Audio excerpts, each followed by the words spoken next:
हाँ जी, hello to all my students, I am Navdeep from NK tutors. Students, last lecture में हमने ये पढ़ा था कि वर्क फंक्शन क्या होता है। वर्क फंक्शन का मतलब किसी भी मेटल शीट में से फ्री इलेक्ट्रॉन को बाहर निकालने के लिए कुछ एनर्जी देनी पड़ती है। उसी एनर्जी को हम क्या कहते हैं? वर्क फंक्शन कहते हैं। तो work function is the minimum energy required by the electron to just escape from the metal surface. Metal के सरफेस में से जस्ट बाहर निकल जाए, उस एनर्जी को क्या कहते हैं? वर्क फंक्शन कहते हैं। तो डिफरेंट मेटल्स के लिए डिफरेंट वर्क फंक्शन होता है, ठीक है जी। यानी कि हर एक मेटल में से अगर इलेक्ट्रॉन को हम बाहर निकालें तो हर मेटल का डिफरेंट जो होगा, या डिफरेंट मेटल का डिफरेंट क्या होगा? वर्क फंक्शन होगा। तो स्टूडेंट्स, उसी के बेस पर एक क्वेश्चन है, the following table gives the values of the work function for a few photo sensitive metals. तो देखिए, तीन मेटल्स दी हुई हैं, सोडियम, पोटेशियम, मॉलिब्डेनम, और वर्क फंक्शन इसका इलेक्ट्रॉन वोल्ट में दिया हुआ, डेट इज 1.92 सोडियम का, 2.15 पोटेशियम का एंड 4.17 मॉलिब्डेनम का।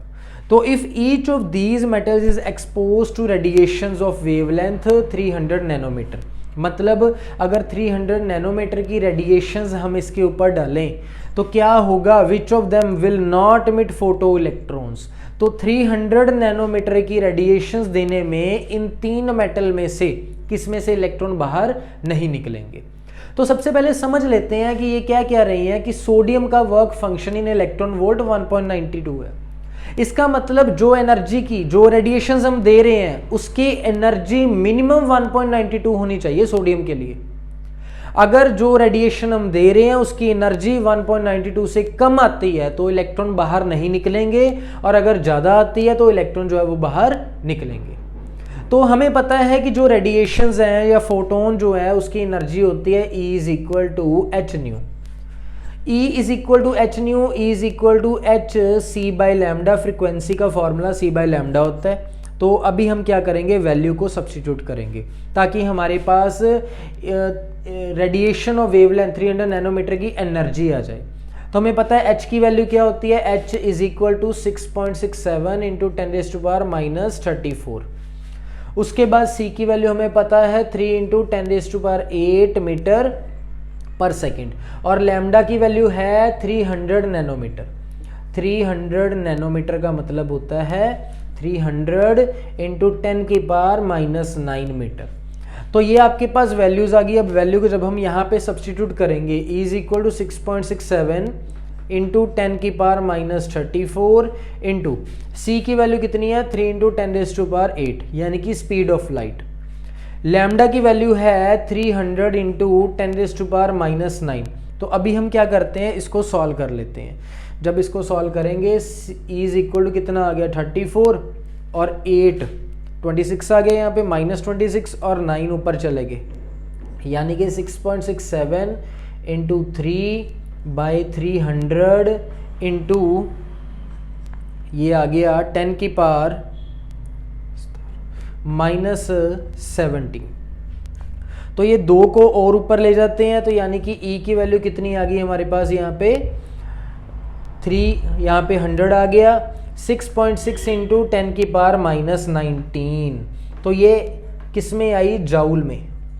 जाउल में एनर्जी निकल गई E की वैल्यू, यानी कि 6.6 इंटू 10⁻⁻19 की एनर्जी हम दे रहे हैं।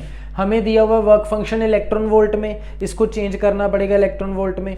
तो E is equal to 6.6 into 10⁻⁻19 को डिवाइड करना पड़ेगा 1.6 इंटू 10⁻⁻19। तो ये इलेक्ट्रॉन वोल्ट में एनर्जी आ जाएगी। तो ये कटिंग होके यहाँ पे आ जाएगा 4.1 और 3 समथिंग। तो इतने इलेक्ट्रॉन वोल्ट की एनर्जी हम इन मेटल्स को दे रहे हैं। अब देखते हैं कि किस में से इलेक्ट्रॉन बाहर निकलेगा और किस में से नहीं निकलेगा। सोडियम को चाहिए 192 मिनिमम, लेकिन एनर्जी दे रहे हैं 4.13, इसका मतलब इलेक्ट्रॉन इजीली बाहर निकल जाएगा। पोटेशियम को चाहिए 2.15, लेकिन हम एनर्जी दे रहे हैं 4.13, तो बिल्कुल इजीली बाहर निकल जाएगा। मॉलिब्डेनम को दे रहे हैं 4.13, लेकिन इसको चाहिए कितनी? 4.17। इसका मतलब जो एनर्जी हम दे रहे हैं वो कम एनर्जी है लेकिन उसको ज़्यादा एनर्जी चाहिए। इट मीन्स मॉलिब्डेनम में से इलेक्ट्रॉन जो है वो बाहर नहीं निकलेगा। तो ये कंसेप्ट था। तो नेक्स्ट चलते हैं जी। तो बेटा नेक्स्ट टॉपिक है हमारा इलेक्ट्रॉन एमिशन। हमें पता है मेटल की शीट में से इलेक्ट्रॉन को बाहर निकालने के लिए कुछ एनर्जी देनी पड़ती है, तो वो एनर्जी किन किन फॉर्म में हम देंगे वो डिस्कस करने लगे हैं। तो इलेक्ट्रॉन एमिशन का मतलब होता है the emission of electrons from the metal surface.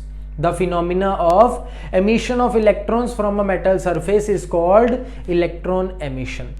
Electron emission किसी भी मेटल सरफेस के लिए तभी पॉसिबल हो सकता है कि जो हम एनर्जी दे रहे हैं अगर वो एनर्जी मेटल के वर्क फंक्शन से ज़्यादा होगी। तो हमने अभी क्वेश्चन डिस्कस किया था कि सोडियम के लिए मे बी 1.92 सोडियम को जो है वो इतनी एनर्जी चाहिए, उसका इतना वर्क फंक्शन है इलेक्ट्रॉन वोल्ट में, ठीक है। और अगर हम रेडिएशंस जो दे रहे हैं उसकी एनर्जी अगर इससे ज़्यादा है या इतनी है तभी इलेक्ट्रॉन का बाहर निकलना पॉसिबल है। तो देखते हैं कौन कौन सी टाइप्स है इसकी। फर्स्ट टाइप है जी थर्मियोनिक एमिशन। अगर आप हीट दे रहे हो मेटल की शीट को, मेटल को हीट दे रहे हो तभी इलेक्ट्रॉन जो है वो बाहर निकलेंगे। ऐसे फिनोमिना को क्या कहते हैं हम? Thermionic emission. When electron emission occurs by heating the metal then it is known as thermionic emission. और जो इलेक्ट्रॉन बाहर निकलेंगे उसको हम क्या कहेंगे? थर्मियोनिक इलेक्ट्रॉन्स कहेंगे जी।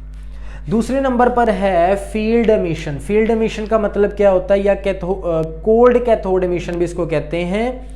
जब आप मेटल की शीट को एक स्ट्रॉन्ग इलेक्ट्रिक फील्ड में रखते हो या एक मेटल की शीट को स्ट्रॉन्ग इलेक्ट्रिक फील्ड दी जाए, अगर इलेक्ट्रिक फील्ड देंगे हम इसको तो देन क्या होगा? इलेक्ट्रॉन का बाहर निकलना फील्ड एमिशन होगा। So when electron emission occurs by applying strong electric field, then it is known as field emission. तो ऐसे इलेक्ट्रॉन्स को क्या कहेंगे? फील्ड इलेक्ट्रॉन्स हम कहेंगे। बेटा तीसरी टाइप है और मोस्ट इंपॉर्टेंट, जिसका अलग टॉपिक हमने समझना है, that is photo electric emission. Photo electric emission का मतलब क्या होता है कि सनलाइट में रखना है, लाइट इंसिडेंट जो हमने लाइट करवानी है यहाँ पे। The phenomena of emission of electrons from a metal surface when radiations of suitable frequency fall on it. Suitable frequency की रेडिएशंस अगर पड़ती हैं मेटल की शीट पर तो मेटल जो इलेक्ट्रॉन्स है वो बाहर निकलना शुरू हो जाते हैं। बेटा नेक्स्ट हमारा टॉपिक है that is photo electric emission. Photo electric emission का मतलब होता है when the radiation of suitable frequency fall on the metal sheet electrons will eject from the metal sheet. So the phenomena of emission of electrons from a metal surface when radiations of suitable frequency fall on it. तो हमने light देनी है इसको, H new जिसको कहते हैं energy, अगर metal की शीट को दे रहे हैं तो क्या होगा? इसमें से इलेक्ट्रॉन जो है वो बाहर निकल जाएगा। तो इस फिनोमिना को क्या कहते हैं? Photo electric emission. नेक्स्ट आता है बेटा सेकेंडरी एमिशन। सेकेंडरी एमिशन का मतलब होता है एक फास्ट मूविंग इलेक्ट्रॉन को आपने क्या करना है? मेटल की शीट पर हिट करना है, टारगेट पे हिट करना है। जिस टारगेट पे हिट करोगे वहां से इलेक्ट्रॉन एकदम से बाहर निकल जाएगा। So it is the phenomena of emission of electron from a metal surface in large number when fast moving electrons strike the metal surface. So the emitted electrons are called secondary electrons. emitted electron जो हो रहे हैं उनको क्या कहेंगे? secondary electrons कहेंगे। तो बेटा फोटो इलेक्ट्रिक इफेक्ट ऑलरेडी हम देख चुके हैं। फोटो इलेक्ट्रिक एमिशन क्या होता है? इफेक्ट का मतलब the phenomena of ejection of electron from a metal surface when a beam of light of sufficient high energy falls on it. और एक मेटल शीट है, मेटल शीट के ऊपर अगर आप एक पर्टिकुलर फ्रीक्वेंसी की या हाई एनर्जी की एच न्यू जिसकी एनर्जी हम मान लेते हैं, लाइट स्ट्राइक करवाओगे तो इलेक्ट्रॉन जो है वो बाहर निकल जाएंगे। तो उसको ही क्या कहते हैं हम? फोटो इलेक्ट्रिक इफेक्ट कहते हैं। तो बेटा नेक्स्ट नंबर पर हमारे पास एक्सपेरिमेंट आ रहा है हेल्वेक एंड लिनार्ड्स एक्सपेरिमेंट। बहुत इंपॉर्टेंट एक्सपेरिमेंट है ये। लास्ट ऑप्टिक्स में हमने interference Young's double slit experiment पढ़ा था, तो उसमें वेव नेचर की बात की थी कि लाइट की जो है वो वेव नेचर है। इस एक्सपेरिमेंट में उसके पार्टिकल नेचर की बात की है। वेव नेचर का मतलब जो वेव की फॉर्म में हो, क्रेस्ट ट्रफ की फॉर्म में हो, और पार्टिकल नेचर का मतलब क्या है, जो बिल्कुल सीधा जाए, डेट इज़ पार्टिकल नेचर। जैसे बुलेट होती है, ठीक है जी, वो बिल्कुल सीधा स्ट्रेट पाथ में जाती है। तो इसमें क्या है, पार्टिकल नेचर ऑफ लाइट के बारे में हमने डिस्कस करना है। तो इस एक्सपेरिमेंट को करने से पहले हमें दो टर्म्स बिल्कुल अच्छी तरीके से पता होनी चाहिए इनके बारे में, कि इंटेंसिटी ऑफ लाइट और फ्रिक्वेंसी ऑफ लाइट का मतलब क्या होता है। इंटेंसिटी का मतलब है कि हम पावर उसकी चेंज कर रहे हैं। जब भी इंटेंसिटी वर्ड आएगा इसका मतलब कलर आपने सेम रखना है, लेकिन उसकी पावर जो है वो चेंज करनी है। एग्जांपल के लिए देखिए, जैसे हम रेड कलर की बात करते हैं, रेड कलर में हम दो बल्ब ले लेते हैं, एक की पावर 50 वॉट है, एक की 100 वॉट है। 50 वॉट है, इसका मतलब कुछ ऐसी होगी वेव इसकी। और अगर हम बात करें 100 वॉट की, तो इसका एम्पलीट्यूड जो है वो बढ़ गया, 100 वॉट, पावर बढ़ गई, ठीक है जी। तो ये 50 वॉट है, ये 100 वॉट है, amplitude this is A2 and this is A1। Intensity का मेनली मतलब क्या है, लाइट की ब्राइटनेस बढ़नी। Power of the light is directly proportional to the intensity of the light. Higher power bulb 100 watt has more intensity than the lower power bulb that is 50 watt। बेटा second number पे term है that is frequency। Frequency का मतलब क्या होता है, colour change करना। Example के लिए देखिए, एक हमारे पास रेड कलर है। अगर रेड कलर है तो ये कुछ इसकी वेव फॉर्म हमने बनाई, मान लेते ये 100 वॉट का है। अगर इसी में ही हम बना दें येलो कलर और 100 वॉट में ही, तो वो कुछ ऐसी होगी। तो फ्रीक्वेंसी बढ़ गई। फ्रीक्वेंसी कलर चेंज करेंगे और इंटेंसिटी में कलर चेंज नहीं करेंगे, जस्ट पावर को चेंज करेंगे। तो अभी एक्सपेरिमेंट की तरफ बढ़ते हैं कि इस एक्सपेरिमेंट में कौन कौन से जो कंक्लूजन्स निकले। बेटा तो नेक्स्ट एक्सपेरिमेंट है जो हेल्वक और लिनार्ड ने परफॉर्म किया था। तो ये ग्लास ट्यूब है। ग्लास ट्यूब के बीच में बेटा दो मेटल की शीट्स लगी हुई हैं। इस वाले मेटल की शीट के साथ एक विंडो है। विंडो से लाइट जो है वो इसके ऊपर स्ट्राइक कर रही है। लाइट अगर इसके ऊपर स्ट्राइक करेगी तो इलेक्ट्रॉन्स बाहर निकलेंगे। अगर इलेक्ट्रॉन्स बाहर निकलेंगे, कुछ काइनेटिक एनर्जी होगी, वो इलेक्ट्रॉन्स इसकी तरफ आएंगे। कितने इलेक्ट्रॉन्स आए इसकी तरफ, इलेक्ट्रॉन तो अब नहीं गिन सकते हम, लेकिन उसकी वैल्यू, करंट की वैल्यू देख सकते हैं। इसीलिए हमने इस इलेक्ट्रोड के साथ क्या कर दिया, एक एमीटर लगा दिया। और अगर इसके बीच में पोटेंशियल देखना है, कितना प्रेशर है, पोटेंशियल अगर हमने फाइंड करनी है तो देन एक वोल्ट मीटर हमने इसके रास्ते में लगा दिया। अभी ध्यान से देखिए, दोनों इलेक्ट्रोड का एक एक टर्मिनल कहाँ पे आ रहा है, यहाँ पर। ये वाला टर्मिनल जो है वो इस वाले इलेक्ट्रोड के साथ है, ये वाला टर्मिनल जो है वो इस वाले इलेक्ट्रोड के साथ है। और यहाँ पे हमने एक बैटरी जो है वो लगा दी। देखिए, बैटरी का पॉजिटिव इसके साथ जोड़ दिया और बैटरी का जो नेगेटिव है वो इसके साथ जोड़ दिया। यहाँ पे दो डिवाइस अब लगाए हैं। दिस इज रियोस्टेट और ये हमारे पास रोटेटरी डिवाइस है। मान लेते हैं हमने इसको पॉजिटिव दे दिया, तो यहाँ पे हमने इसको ऐसे अटैच कर दिया और इसको यहाँ से ऐसे अटैच कर दिया। इसका मतलब ये पॉजिटिव है, यानी कि ये वाला पॉजिटिव टर्मिनल बन गया, और यहाँ पे ये नेगेटिव है, इसका मतलब ये वाला नेगेटिव टर्मिनल बन गया।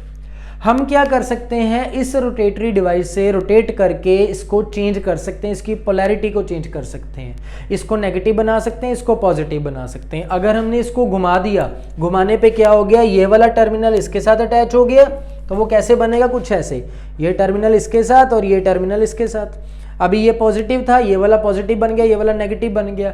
इसका मतलब पोलैरिटी को चेंज करने के लिए बेटा रोटेटरी डिवाइस हमने यहाँ पे लगा दिया।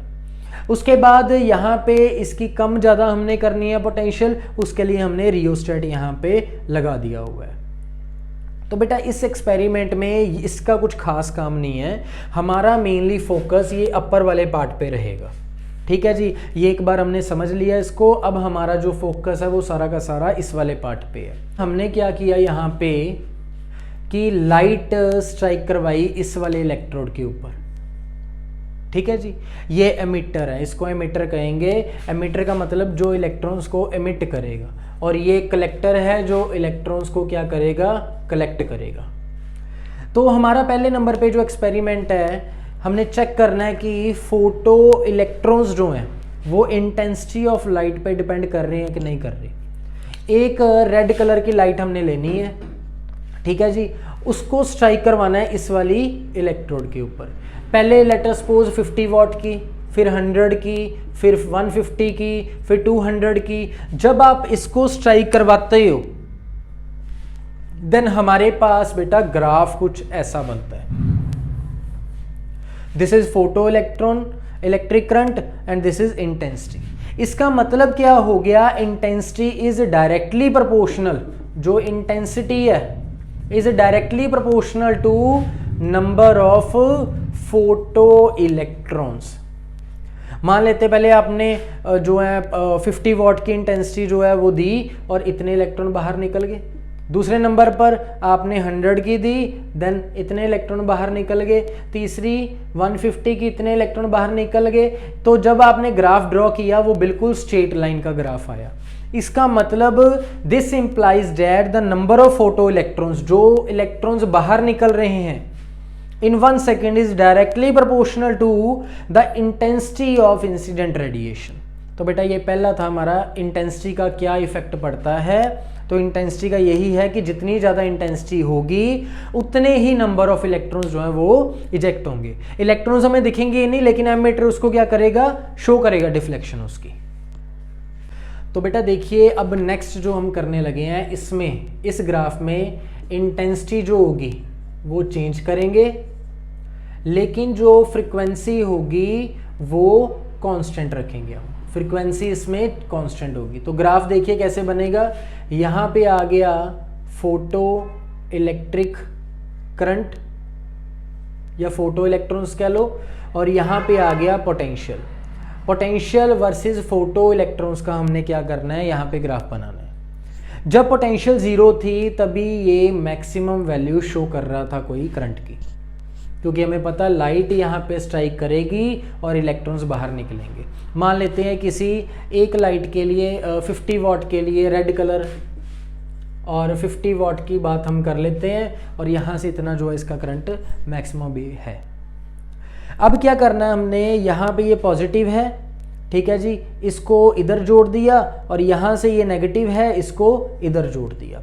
ये पॉजिटिव ये नेगेटिव, पॉजिटिव इसके साथ जुड़ा, इसको यहाँ कनेक्ट कर दिया, ये पॉजिटिव बन गया, ये नेगेटिव बन गया। अगर ये पॉजिटिव है, ये वाला इलेक्ट्रोड पॉजिटिव हो गया, ये वाला इलेक्ट्रोड नेगेटिव हो गया। अगर ये पॉजिटिव होगा, यहाँ से इलेक्ट्रॉन बाहर निकलेंगे और वो इलेक्ट्रॉन जाएंगे टुवर्ड्स दिस। हमने क्या करना है, धीरे धीरे पोटेंशियल यहाँ से बढ़ानी शुरू करनी है इसकी, पॉजिटिव पोटेंशियल। जैसे जैसे इसकी बेटा पोटेंशियल हम बढ़ा रहे हैं वैसे वैसे क्या होगा, फोटो इलेक्ट्रिक करंट भी बढ़ेगा। ऑलरेडी पहले में हम कंसेप्ट में पढ़ चुके हैं ये पहले ग्राफ में। तो एक पॉइंट ऐसा बेटा आएगा कि जब ये करंट जो है वो कांस्टेंट हो गया, उसको कहेंगे सैचुरेशन करंट। करंट बिल्कुल कांस्टेंट हो गया फॉर I1 मान लेते हैं इसको, फॉर I1। अब क्या करना है आपने, इसी लाइट के लिए, यही 50 वॉट के लिए अब चेंज कर देना, रोटेटर को घुमा दिया। इसका मतलब ये वाला इधर कनेक्ट हो गया बेटा, ये इधर कनेक्ट हो गया। अब ये पॉजिटिव हो गया, ये नेगेटिव हो गया। जब ये नेगेटिव हो गया तब इसकी पोटेंशियल हमने बढ़ानी शुरू करनी है। तो यहाँ से क्या होगा, हमें कुछ ग्राफ बेटा ऐसे मिलेगा, दिस इज V0। इसका मतलब ये आ गया स्टॉपिंग पोटेंशियल। स्टॉपिंग पोटेंशियल क्या है, वो पोटेंशियल जहां पे बेटा करंट की वैल्यू बिल्कुल जीरो हो जाए, करंट बिल्कुल ही जीरो हो जाए। मतलब इसको आपने इतना नेगेटिव पोटेंशियल दे दिया कि ये इलेक्ट्रॉन आ रहा है किसी काइनेटिक एनर्जी से, लेकिन वो इसकी तरफ नहीं बढ़ रहा, उसको रोक दिया हमने, उसकी काइनेटिक एनर्जी को रोक दिया, जो इलेक्ट्रॉन यहाँ पे आ रहा है। इसीलिए जो पोटेंशियल स्टॉपिंग पोटेंशियल होगा वो क्या मेजर करेगा, kinetic energy, that is electron volt, EV0। तो बेटा ऐसे ही आप दूसरा ग्राफ लोगे, इंटेंसिटी थोड़ी सी बढ़ा दोगे, इंटेंसिटी बढ़ाने पर ग्राफ जो है वो ऐसा आएगा। तीसरे नंबर पर बेटा जब इंटेंसिटी थोड़ी सी और बढ़ा दोगे तो ग्राफ इसका कुछ ऐसा आएगा। इसका मतलब this is for I2, this is for I3। Intensity जो बढ़ रही है उसका स्टॉपिंग पोटेंशियल पे बेटा कोई असर नहीं है, कोई फर्क नहीं पड़ रहा है स्टॉपिंग पोटेंशियल पे, लेकिन सैचुरेशन जो फोटो इलेक्ट्रिक करंट है उस पे पड़ रहा है। जैसे जैसे इंटेंसिटी बढ़ा रहे हैं वैसे वैसे फोटो इलेक्ट्रिक करंट भी जो है वो बढ़ रहा है। तो इसका ग्राफ देखते हैं बेटा अभी। तो बेटा देखिए अब इफेक्ट ऑफ पोटेंशियल, तो ये हमारे पास है I1 I2 I3, this is for intensity 1, intensity 2, intensity 3। तो इंटेंसिटी यहाँ पे अलग अलग है, I1 की वैल्यू, तो ये मैक्सिमम हमारे पास क्या है, photo current, photo electric current. तो जैसे जैसे आपने पॉजिटिव पोटेंशियल बढ़ाया वैसे वैसे हमारे पास इंटेंसिटी फोटो इलेक्ट्रिक करंट भी जो बढ़ने लगा, एक पॉइंट पे बिल्कुल कांस्टेंट हो गया, तो ये वाला पॉइंट कांस्टेंट हो गया इसका, इसके बाद नहीं बढ़ रहा, तो ये सैचुरेशन करंट हो गया इसका। जैसे नेगेटिव पोटेंशियल कम करेंगे हम तो देन हमारे पास क्या होगा, स्टॉपिंग पोटेंशियल मिल जाएगा।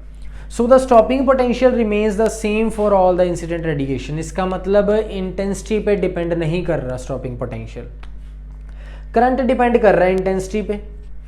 So for a given frequency of the incident radiation stopping potential is independent of intensity. बेटा स्टॉपिंग पोटेंशियल जो है वो इंटेंसिटी पे डिपेंड नहीं कर रहा।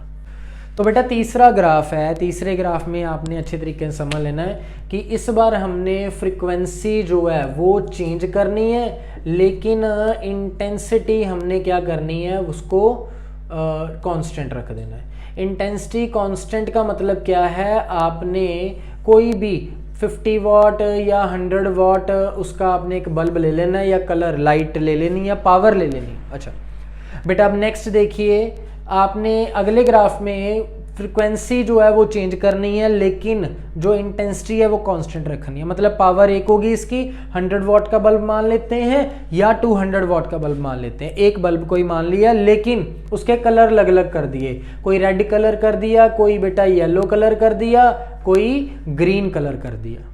अभी देखिए क्या कर रहे हैं, मैक्सिमम हमारे पास करंट इतना है ही है जब हम जीरो पोटेंशियल दे रहे हैं। अब हमने करंट को बढ़ाना है तो हमारे पास कुछ ये वैल्यू आ गई, दिस इज फॉर, ये वाली जो वैल्यू है बेटा दिस इज न्यू 1, फ्रीक्वेंसी 1 के लिए, यानी कि रेड कलर ले लो। फिर उसके बाद दूसरा यहाँ पे फ्रीक्वेंसी 2, यहाँ पे फ्रीक्वेंसी 3। तो जैसे जैसे ऊपर जा रहे हैं वैसे वैसे फ्रीक्वेंसी जो है बेटा वो बढ़ रही है। अभी हमने नेगेटिव पोटेंशियल देना, रिटार्डिंग पोटेंशियल जो है वो अलग अलग हमें मिलेगा ग्राफ के अकॉर्डिंग। इसका मतलब ये है कि जो पोटेंशियल है हमारा स्टॉपिंग पोटेंशियल वो डिपेंड बेटा किस पे कर रहा है, फ्रीक्वेंसी पर। इंटेंसिटी पे हमने देखा लास्ट वाले ग्राफ में वो इंडिपेंडेंट है, इंटेंसिटी पे डिपेंड नहीं कर रहा, लेकिन वो फ्रीक्वेंसी पे डिपेंड करेगा। जैसे जैसे बेटा फ्रीक्वेंसी बढ़ रही है वैसे वैसे रिटार्डिंग पोटेंशियल जो है वो बढ़ रहा है, यानी कि पोटेंशियल मोर नेगेटिव हो रहा है। So the energy of emitted electron depends on the frequency of the incident radiation. Stopping potential is more negative for higher frequency of the incident radiation. बेटा जिसकी फ्रीक्वेंसी ज़्यादा होगी उसको रोकने के लिए ज़्यादा ही हमें क्या करना पड़ेगा, पोटेंशियल देना पड़ेगा। So the stopping potential are in the order V031 if frequency are in the order this. तो बेटा ये ग्राफ थे, बड़े इंपॉर्टेंट ग्राफ हैं, तो इसके लिए आपने ये अच्छी तरीके से इसको रीड कर लेना है। तो बेटा स्टॉपिंग पोटेंशियल एक बार देख लो क्या होती है। स्टॉपिंग पोटेंशियल का मतलब for a particular frequency of the incident radiation the minimum negative potential V naught given to the plate A for which the photo current stops or become zero is called cut off potential or stopping potential. So बेटा already हम discuss कर चुके हैं कि it gives the measures of kinetic energy with photo electron. तो ये measure क्या करेगा, kinetic energy which is equal to kinetic energy, electron volt EV naught is equal to kinetic energy. तो बेटा जितनी ज़्यादा यानी कि काइनेटिक एनर्जी होगी उतनी ज़्यादा क्या लगेगी, उसको पोटेंशियल लगेगी। ठीक है जी। तो हमने ये पढ़ा था कि यहाँ से इलेक्ट्रॉन बाहर निकले और इसको हम पोटेंशियल दे रहे हैं, इसको कितनी पोटेंशियल दे कि ये इलेक्ट्रॉन रुक जाए यहाँ पे, इधर की तरफ ना आए। तो इसका मतलब काइनेटिक एनर्जी को ही मेजर कर रहे हैं हम पोटेंशियल देके, कि कितनी पोटेंशियल इस इलेक्ट्रॉन को मिल रही है कि ये इलेक्ट्रॉन जो है वो उसकी तरफ ना आए। काइनेटिक एनर्जी उसकी जो हम मेजर कर रहे हैं कि कितनी पोटेंशियल दी और इलेक्ट्रॉन वहीं पर रुक गया। तो बेटा ये ग्राफ बहुत ज़्यादा इंपॉर्टेंट है। उसके बाद नेक्स्ट हमारा जो टॉपिक है वो है जी थ्रेशोल्ड फ्रीक्वेंसी। बेटा थ्रेशोल्ड फ्रीक्वेंसी का मतलब होता है वो minimum frequency of the light which is able to eject electrons from metal surface. उस मिनिमम एनर्जी की हमने लाइट जो है और फ्रीक्वेंसी जो है हमने देनी है लाइट की, ताकि इलेक्ट्रॉन बाहर निकल जाए। यानी कि अगर इससे कम फ्रीक्वेंसी होगी, थ्रेशोल्ड फ्रीक्वेंसी से इलेक्ट्रॉन बाहर नहीं निकलेंगे। हमें थ्रेशोल्ड फ्रीक्वेंसी या उससे ज़्यादा फ्रीक्वेंसी की लाइट ही देनी पड़ेगी ताकि इलेक्ट्रॉन मेटल के सरफेस में से बाहर निकल जाए। तो बेटा डिफरेंट मेटल्स के लिए डिफरेंट वैल्यू होगी इसकी। तो नेक्स्ट नंबर पे बेटा फोटो इलेक्ट्रिक एमिशन के लॉज आते हैं, बहुत ज़्यादा इंपॉर्टेंट है पंजाब बोर्ड के लिए। पीएससीबी में ये 2 मार्क या 3 मार्क में क्वेश्चन पूछ लेते हैं। सो फर्स्ट देखिए क्या है law. For a given photo sensitive material and frequency of incident radiation, the photoelectric current is directly proportional to intensity of light। Already बेटा ये पढ़ चुके हैं। दिस इज स्टेट ग्राफ कि अगर आप किसी भी फ्रीक्वेंसी को इंसिडेंट करवाते हो मेटल की शीट पे जो अबव द थ्रेशोल्ड फ्रीक्वेंसी होगी, the photo electric current is directly proportional to intensity of light. जितनी ज़्यादा इंटेंसिटी की लाइट आप दे रहे हो उतने ही इलेक्ट्रॉन बाहर निकलेंगे। अगर आप 50 वोल्ट की बेटा दे रहे हो तो इलेक्ट्रॉन बाहर निकल गए, 100 की दे रहे हो इलेक्ट्रॉन बाहर निकलेगा, और ग्राफ इसका बिल्कुल स्ट्रेट लाइन आएगा। उसके बाद नेक्स्ट है जी saturation current is directly proportional to intensity of light. बेटा इंटेंसिटी पे डिपेंड कर रहा है सैचुरेशन। ऑलरेडी हमने ये भी देखा है, ये देखिए अगर इंटेंसिटी I1 है हमारे पास तो ये सैचुरेशन करंट आ गया इसका। अगर I2 है तो ये सैचुरेशन करंट, I3 है तो ये। इसका मतलब इंटेंसिटी ज़्यादा होगी तो सैचुरेशन करंट इसका बढ़ेगा। So it is directly proportional to intensity of light. बेटा थर्ड लॉ है for a given photo sensitive material there exist certain minimum cut off frequency below which no electrons are emitted. अभी already पढ़ा threshold frequency, यानी कि अगर electrons बाहर निकालना चाहते हैं हम किसी भी फोटो सेंसिटिव मेटल के साथ तो हमें क्या करना पड़ेगा, एक मिनिमम फ्रीक्वेंसी की लाइट देनी पड़ेगी। अगर उससे कम वो लाइट होगी तो इलेक्ट्रॉन बाहर नहीं निकलेंगे, अगर बेटा ज़्यादा होगी तो ही इलेक्ट्रॉन बाहर निकलेंगे। That frequency is known as threshold frequency. बेटा नेक्स्ट है above the threshold frequency the stopping potential or equivalent the maximum kinetic energy of the photo electrons is directly proportional to the frequency of incident radiation but it is dependent on the of its intensity। तो बेटा ये भी simple सा ही है कि जो stopping potential है या जिसको कहते हैं मैक्सिमम किनेटिक एनर्जी, ठीक है जी, किसी भी फोटो इलेक्ट्रॉन की, वो डिपेंड किस पे करती है, फ्रीक्वेंसी पे। ये भी हमने देखा है ग्राफ कि अगर इंटेंसिटी सेम रख रहे हैं, फ्रीक्वेंसी जो है चेंज कर रहे हैं तो ये ऐसे आएगा। इंटेंसिटी सेम फ्रीक्वेंसी तो ये कुछ ऐसे आएगा। मतलब डिफरेंट फ्रीक्वेंसी के लिए बेटा डिफरेंट हमारे पास स्टॉपिंग पोटेंशियल है, या इसको कहते हैं इक्विवेलेंटली, या बेटा इसको कहते हैं equivalently maximum kinetic energy of the photo electron. And at the last photo electric emission is instantaneous process. बेटा इंस्टेंटेनियस प्रोसेस है, जैसे ही इलेक्ट्रॉन मेटल की शीट पे पड़ा वैसे ही बेटा लास्ट है photo electric emission is an instantaneous process. जैसे ही रेडिएशंस पड़ी मेटल की शीट पर वैसे ही इलेक्ट्रॉन बाहर हो गया। So the time lag between the incidence of the light radiation and the emission of photo electron is very small, even less than 10⁻⁹ second. तो बेटा टाइम इंटरवल 10⁻⁹ सेकेंड से भी कम होगा इलेक्ट्रॉन का बाहर निकलना और लाइट का स्ट्राइक होना। जैसे ही पड़ी वैसे ही बाहर, डेट इज इंस्टेंटेनियस प्रोसेस। तो बेटा ये लॉस थे फोटो इलेक्ट्रिक एमिशन के विच आर वेरी इंपॉर्टेंट। सो बाकी लेक्चर जो है हम नेक्स्ट टाइम मिलेंगे। तो थैंक यू सो मच।